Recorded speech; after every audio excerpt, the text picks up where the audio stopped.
अस्सलाम वालेकुम second year. आज हम लोगों ने नया चैप्टर स्टार्ट करना है। ठीक है, फाइनली हमारा फर्स्ट चैप्टर जो है वो ख़त्म हो गया। That was too lengthy and this chapter is also lengthy. ठीक है, स्पोर्ट एंड मूवमेंट आज के इस चैप्टर में, चैप्टर नंबर 2 में हम लोगों ने देखना है कि वो क्या होती है। ठीक है, और चैप्टर बहुत लेंथी है। चैप्टर को टोटल 4 पोर्शंस के अंदर डिवाइड किया गया। आप ये समझ रहे कि एक चैप्टर के अंदर 4 छोटे चैप्टर्स हैं। ठीक है, अब sport in plants, sport in animals, ये 2 चीज़ें पढ़नी है।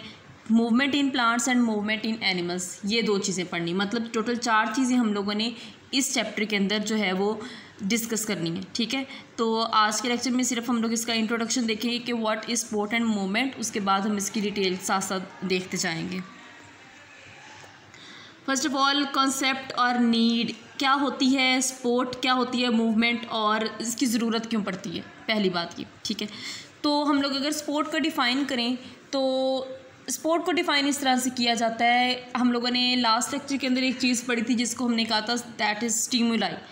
अगर कोई चेंज आता है, ठीक है, तो उस चेंज के अकॉर्डिंग हमारी बॉडी ने अब ख़ुद को चेंज करना है या हमारी बॉडी ने ढलना है। ठीक है, उस चेंज के अंदर अगर बॉडी का कोई ऑर्गन, बॉडी की कोई भी चीज़ हमें हेल्प कर रही है तो दैट इज़ स्पोर्ट। समझ आ गई? स्टिमुलाई के नतीजे में, as a result of stimuli, जब हमारी बॉडी अपने आप को चेंज करती है या कुछ बॉडी के अंदर चेंजेस आती हैं, उसी के अकॉर्डिंग बॉडी अपने आप को मेंटेन करने की कोशिश करती है। तो उस वक्त अगर कोई चीज़ हमें हेल्प कर रही है तो उसको हम लोग बोलते हैं स्पोर्ट। ठीक हो गया। और मूवमेंट की अगर हम लोग बात करें तो मूवमेंट क्या होती है? मूवमेंट हम 2 तरह से डिफ़ाइन कर सकते हैं। ठीक है, मूवमेंट एक होती है चेंज ऑफ पोस्चर और दूसरी होती है change of position. Change of posture का मतलब यह है कि हम खड़े खड़े अपना रुख जब फेर लेते हैं या इधर कर लेते हैं या किसी साइड चेंज कर लेते हैं तो उसको पोस्चर बोलते हैं। चेंज ऑफ पोजीशन क्या है कि हमें एक जगह से जब दूसरी जगह जाना पड़ता है, ठीक है, तो उस वक़्त हम लोग उसको कहते हैं चेंज ऑफ पोजीशन, और that is also called locomotion. ठीक हो गया। In the case of plants sport होती है उसमें, ठीक है, उसके अंदर जो होती है वो मूवमेंट भी होती है, लेकिन चेंज ऑफ पोजीशन नहीं होती, चेंज ऑफ पोस्चर होती है।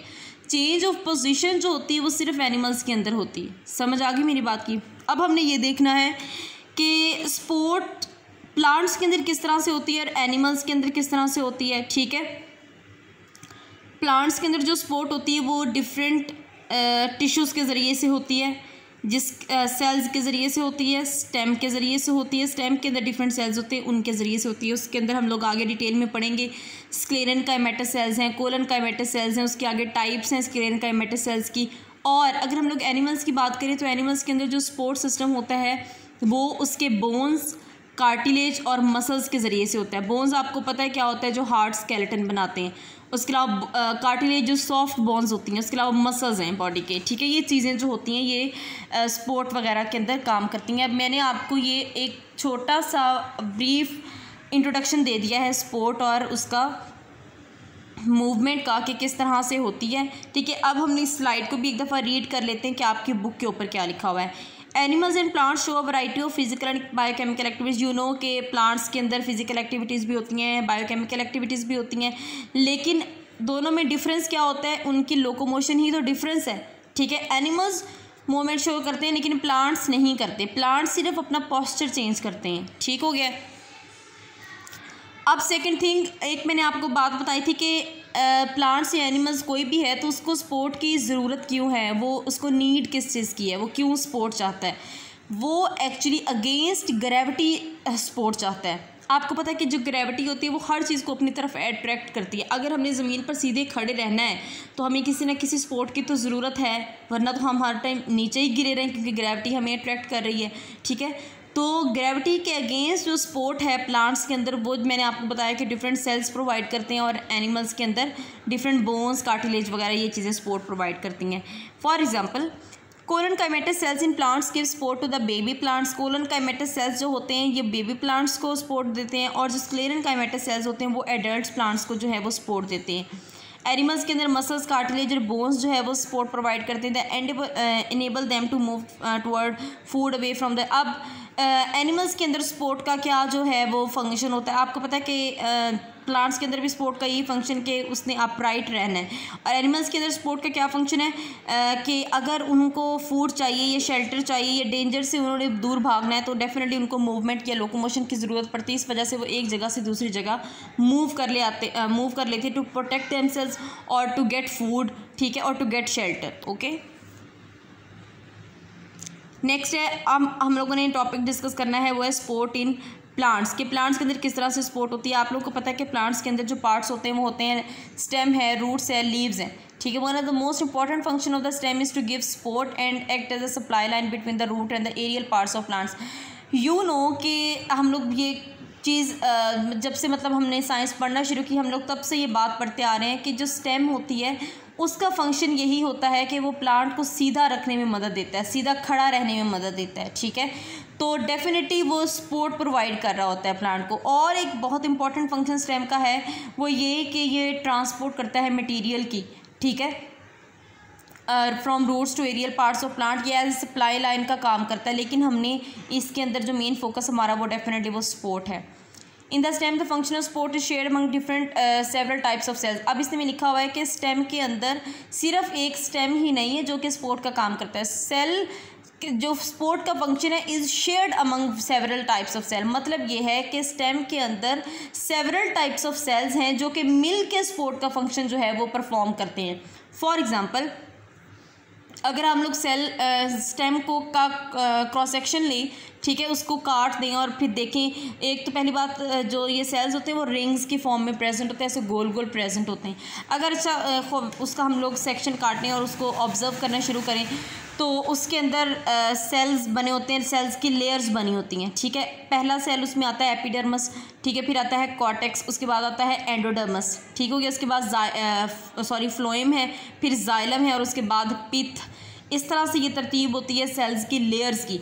अब ये सारे के सारे सेल्स जो हैं ये सपोर्ट के फंक्शन में जो है अपना रोल प्ले करते हैं। उसके अलावा इन सेल्स के अंदर मज़ीद टिश्यूज़ पाए जाते हैं, आपको पता है ना, ठीक है। तो वो भी जो है वो सपोर्ट के फंक्शन में इसको हेल्प करते हैं स्टेम को। अगर हम लोग बात करें पेरेन्काइमा सेल्स की या पेरेन्काइमेटस सेल्स की तो वो किस तरह से प्लांट को सपोर्ट करते हैं आज का हम लोग देख लेते हैं ये, ठीक है। The tissues which provide support to the plant are parenchyma. अब ये जो पेरेन्काइमा होते हैं, ठीक है, ये टिश्यूज़ होते हैं, ये जो है वो प्लांट को सपोर्ट करते हैं। Parenchyma cells of epidermis, cortex and pith take in water by osmosis. अब आप लोगों ने ये देखना है कि ये सेल जो हैं, हमने ये तो देख लिया कि कौन कौन से सेल जो हैं वो सपोर्ट का फंक्शन करते हैं। हमने ये भी देखना है कि ये सेल्स किस तरह से, इनका मेथड क्या है कि ये सपोर्ट का फंक्शन परफॉर्म करते हैं। अब आप लोग ये देख लें कि ये जो सेल्स होते हैं एपिडर्मस के हैं, कॉर्टेक्स के हैं, ये पिथ के हैं, पिथ सेंट्रल पार्ट को कहते हैं, ठीक है। ये क्या करते हैं, ऑस्मोसिस के ज़रिए से वाटर को सेल के अंदर लेकर जाते हैं। समझ आ गई मेरी बात की। फिर क्या होता है, जब बहुत ज़्यादा सेल के अंदर पानी चला जाता है तो जो सेल होता है उसके अंदर हाइड्रोस्टैटिक प्रेशर बन जाता है। उस हाइड्रोस्टैटिक प्रेशर को हम लोग बोलते हैं टर्गर प्रेशर। टर्गर प्रेशर वो प्रेशर होता है जिसकी वजह से सेल जो है वो हार्ड रहता है, ठीक है। कोई भी सॉफ्ट चीज़ याद रखिएगा सेल को सपोर्ट नहीं कर सकती, प्लांट को सपोर्ट नहीं कर सकती, ठीक है। जिस चीज़ ने सपोर्ट देनी है उसका हार्ड होना मस्ट है। तो क्या होता है, ये ओस्मोसिस के ज़रिए से जब वाटर एंटर होता है तो उससे टर्गर प्रेशर मेंटेन हो जाता है और सेल जो होता है वो जो प्लांट होता है उसको बेंड नहीं होने देता, ठीक हो गया। इफ़ दे लूज टर्जिडिटी, अगर टर्जिड का असल मतलब उर्दू में होता है तनाव में आना, ठीक है। टर्जिडिटी अगर ना हो तो क्या होता है, हर्बेशियस स्टेम बिल्ड्स। एक बहुत इंपॉर्टेंट ये बात है बेटा कि ये जो पेरेन्काइमा सेल्स होते हैं ये ख़ास तौर पर हर्बेशियस जो स्टेम्स होते हैं या हर्बेशियस प्लांट्स होते हैं उनके अंदर ये टर्जिडिटी मेंटेन करते हैं। क्यों करते हैं, आपको पता है कि जो दूसरे प्लांट्स होते हैं ना वो वुडी प्लांट हम उसको कहते हैं, उनके अंदर वुड होती है तो वुड सपोर्ट का काम कर रही होती है। जैसे जाइलम का जो एक और पार्ट होता है जिसको हम लोग बोलते हैं सेकेंडरी जाइलम। असल में जो वुड का साइंटिफिकली अगर हम लोग वुड को डिफाइन करें तो that is called secondary xylem, ठीक है। लेकिन जो हर्बेशियस प्लांट्स वो होते हैं जिसके अंदर सिर्फ ग्रीन पार्ट होता है, वुड नहीं होती, ठीक है। तो इट्स मीन कि हर्बेशियस प्लांट्स के अंदर जो सेकेंडरी जाइलम होता है वो प्रेजेंट नहीं होता, ठीक है, वुड प्रेजेंट नहीं होती, तो वुड प्रेजेंट नहीं होती तो इट डजेंट मीन कि उसके अंदर सपोर्ट सिस्टम नहीं होता या सपोर्ट नहीं होती। वो किस तरह से खुद को सपोर्ट करते हैं, वो टर्जिडिटी के ज़रिए से सपोर्ट करते हैं। ठीक है, अगर हर्बेशियस जो स्टेम होता है या प्लांट होता है उसके अंदर टर्जिडिटी ना हो तो वो किस तरह से, वो जो हर्बेशियस स्टेम होता है वो विल्ट कर जाता है, वो मुरझा जाता है। The turgor pressure is extremely important to maintain the turgidity in plants. ठीक है, उसके बाद collenchyma cells in cortex and highly lignified sclerenchyma cells in the xylem tissue give support to the plants. Collenchyma cell जो होते हैं वो cortex में present होते हैं। उसके बाद highly lignified sclerenchyma cells. Lignified का क्या मतलब होता है, स्क्लेरेनकाइमा सेल्स के अंदर एक बहुत थिक केमिकल होता है जिसको बोलते हैं लिग्निन। ठीक है, हार्ड केमिकल होता है, उस लिग्निन की वजह से ही स्क्लेरेनकाइमा सेल्स जो होते हैं वो हार्ड होते हैं, इस वजह से इसको बोलते हैं हाईली लिग्निफाइड सेल्स। ये भी इस प्लांट को सपोर्ट करते हैं। टेरेस्ट्रियल प्लांट्स हैं, ठीक है, टेरेस्ट्रियल प्लांट्स होने का एक नुकसान ये होता है कि वहाँ ज़्यादातर कंडीशंस जो होते हैं वो विंडी कंडीशंस होती हैं, और ये अगर बहुत ज़्यादा विंडी कंडीशन हो तो वहाँ पे विंड से स्ट्रेस हो जाता है। विंड से स्ट्रेस की वजह से क्या होता है कि प्लांट्स जो होते हैं वो झुकना शुरू हो जाते हैं। लेकिन अगर तो उसकी टर्जिडिटी बहुत अच्छी है और उसका स्टेम बड़ा अच्छा है तो फिर वो प्लांट नहीं करते इतनी तेज़ हवाओं के बावजूद वो जो प्लांट होता है वो बेंड नहीं कर पाता, तो वो इसकी टर्जिडिटी की वजह से ही होता है। ठीक है, उसके बाद वास्कुलर बंडल्स, कुछ प्लांट्स होते हैं नॉन वास्कुलर, कुछ प्लांट्स होते हैं वास्कुलर। ठीक है, वास्कुलर प्लांट्स वो होते हैं जिसके अंदर जाइलम एंड फ्लोएम प्रेजेंट होता है। ठीक हो गया। वास्कुलर बंडल्स के अंदर जो जाइलम होता है वो एक तो टफ होता है और इनएक्सटेंसिबल होता है। इनएक्सटेंसिबल का क्या मतलब होता है, जो कि जिसके अंदर लचक नहीं होती, जो एक्सटेंसिबल नहीं होता, फ्लेक्सिबल नहीं होता, जो टफ होता है और इनएक्सटेंसिबल होता है। और वो इसी तरह से फंक्शन करता है जिस तरह से जो लेंटर होता है, आप लोगों को पता है ये जो जिससे छत वगैरह बनती है, लेंटर के अंदर जो सरिये डालते हैं ना हम लोग, वो इसी तरह से काम करता है जैसे कोई सरिया हो। जाइलम, समझ आ गई मेरी बात की, वो इतनी अच्छी सपोर्ट देता है। हम सरिये क्यों डालते हैं, हम लोग उसको सपोर्ट देने के लिए डालते हैं। ठीक है, तो स्टेम भी यही फंक्शन परफॉर्म करता है, दिस अरेंजमेंट एज अ। उसके अलावा जो आपको पता है कि ये जो सरिये वगैरह डालने की जो होती है ये शेप, ये रिंग्स की फॉर्म में डलते हैं। इसी तरह से प्लांट्स के अंदर जाइलम जो प्रेजेंट होता है वो भी in the form of rings present होता है। रिंग प्रेजेंट होने का मतलब ये होता है कि ये विंड स्ट्रेस को बहुत अच्छी सी रेजिस्टेंस जो है वो प्रोवाइड करता है। ठीक हो गया। उसके बाद क्या होता है कि in the stem of some plants, for example sunflower है, तो vascular bundles are strengthened by the additional sclerenchyma fibres which form the bundle cap. अब पता क्या होता है कि आप ना एक जैसे मैं आपको समझाती हूँ कि सेल्स बने हुए हैं। ठीक है, आप समझ लें कि गोल गोल इस तरह से सेल्स बने हुए, थोड़ी थोड़ी सी उन सबके अंदर स्पेस है, उनके अंदर जो होती है वो स्पेस प्रेजेंट होती है। वो जो स्पेस होती है ना वो होते हैं कोलनकाइमा सेल्स। समझ आ गई मेरी बात की। अगर उन सेल्स के अंदर स्पेस ना हो और वो सेल्स आपस में जुड़े हुए हों तो ऊपर एक उनके लेयर से बन जाती है स्क्लेरेनकाइमा सेल्स की, उसको बोलते हैं बंडल कैप। वो कैप की फॉर्म में होती है, जैसे कोई कॉस नहीं होती, कॉस का पता है ना आपको, ठीक है, ब्रैकेट भी आप कह सकते हैं। ठीक है, तो उस फॉर्म में होती है, वो सेल्स के ऊपर इस तरह से बन जाती है। ठीक है, तो उसको बोलते हैं बंडल कैप, वो स्क्लेरेनकाइमा फाइबर्स की वजह से बनती है। The loss of water due to the exosmosis from the plant cells causes plants और इट्स पार्ट्स टू विल्ट। अब प्लांट्स के अंदर जो होता है वो सिर्फ ओस्मोसिस नहीं हो रही होती, एक्सोस्मोसिस भी हो रही होती है। मतलब ये कि वाटर जो होता है वो बाहर भी जाता है सेल से। जब एक्सोस्मोसिस हो रही होती है तो उसके रिज़ल्ट में जो प्लांट होता है वो विल्ट कर जाता है। इस वजह से जो है वो प्लांट को बड़ा ये मेंटेन रखना पड़ता है अपना टर्गर प्रेशर जो होता है। ठीक है, अब इस कंडीशन में जब एक्सोस्मोसिस होती है तो तब किस तरह से प्लांट अपना टर्गर प्रेशर जो है वो मेंटेन करते हैं। Let's see. Turgor pressure is generated by the high osmotic pressure of the cell vacuole. अब सेल के अंदर आपको पता है प्लांट सेल के अंदर वैक्यूल्स प्रेजेंट होते हैं। ठीक है, अच्छा, हाई ऑस्मोटिक प्रेशर का क्या मतलब है? हाई ऑस्मोटिक प्रेशर का मतलब है जहाँ पे साल्ट्स ज़्यादा हों। हम लोगों ने लास्ट चैप्टर के अंदर ये डिटेल से ये बात पढ़ी थी कि जहाँ साल्ट होंगे वहाँ वाटर मूव करेगा। समझ आ गई मेरी बात की। वैक्यूल क्या काम करता है? वैक्यूल के अंदर एक तो पहले से ही ऑस्मोटिक प्रेशर बहुत ज़्यादा होता है, मतलब ये कि साल्ट्स की प्रेजेंस वहाँ पे बहुत ज़्यादा होती है। लेकिन क्या होता है कि वहाँ पे और ज़्यादा साल्ट्स आना शुरू हो जाते हैं, और ज़्यादा साल्ट्स आना शुरू हो जाते हैं। और जहाँ साल्ट्स जाएंगे, ये आप बात मतलब अपने जहन में बिठा लें कि वाटर वहीं मूव करेगा। ठीक है, अब साल्ट्स वहाँ जा रहे हैं, सोडियम वहाँ जा रहा है, साथ ही पीछे वाटर भी मूव करता जा रहा है। ठीक हो गया।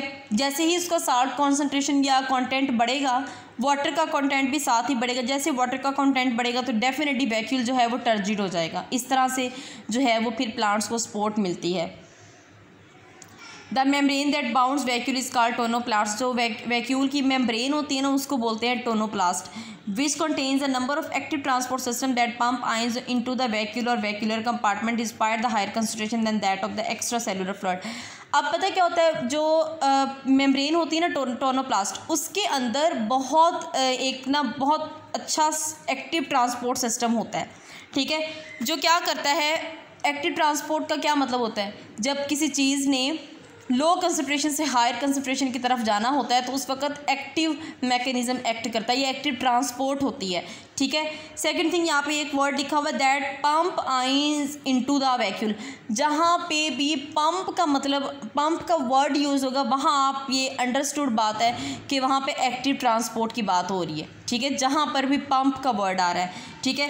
तो एक्टिव ट्रांसपोर्ट क्या करता है, आइंस वगैरह को वैक्यूल के अंदर जो है वो पंप करता है। बेशक पहले से वहाँ पे बहुत ज़्यादा कंसंट्रेशन है, ठीक है, लेकिन फिर भी वो वैक्यूल के अंदर पंप करता रहता है आइंस को, और वहाँ की टर्जिडिटी जो है उसको वो स्ट्रॉन्ग करता रहता है। Because of the higher ionic concentration water enters the vacuole and hence provides turgidity mechanical support to the soft tissues of plants, ठीक है।